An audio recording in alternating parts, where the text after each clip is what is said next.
అటు ఆరవ్ సిద్ధార్థల రిమాండ్ రిపోర్టులో పోలీసులు కీలక విషయాలను వెల్లడించారు.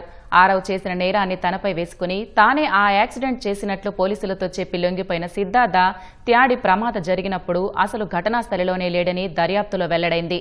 అప్పలరాజు ఇల్లున్న జీఎంఈ కాలనీలో ఉన్నాడని తేలింది.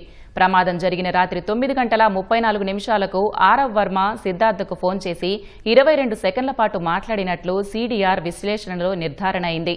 ఆ సమయంలో ఆరవ్ ఫోన్ నెంబర్ ఘటనా స్థలంలోని సెల్ టవర్ పరిధిలో, సిద్ధార్థ నెంబర్ జీఎంఈ కాలనీలోని టవర్ పరిధిలో ఉన్నట్లు స్పష్టమైంది. ప్రమాద సమాచారం అందుకున్న వెంటనే అప్పలరాజు తన కుమారుడిని ఈ కేసు నుంచి తప్పించేందుకు కుట్ర పన్నినట్లు వెల్లడైంది. అందులో భాగంగానే ఆ నేరాన్ని నీపై వేసుకో అంటూ సిద్ధార్థను ప్రేరేపించారని పోలీసులు గుర్తించారు.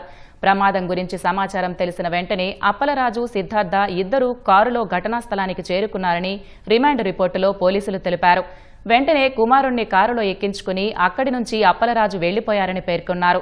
సాక్ష్యాధారాలు తారుమారు చేసేందుకు ప్రమాదానికి కారణమైన బైక్ను ఘటనా స్థలం నుంచి తీసుకెళ్లిపోవాలని సిద్ధార్థను ఆదేశించారని తెలిపారు.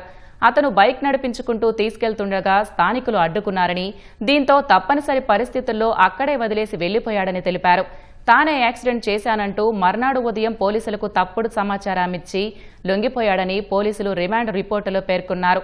ఆ తర్వాత ఆరవ్ను అప్పలరాజు ఆసుపత్రికి తీసుకెళ్లి చికిత్స చేయించారని తెలిపారు.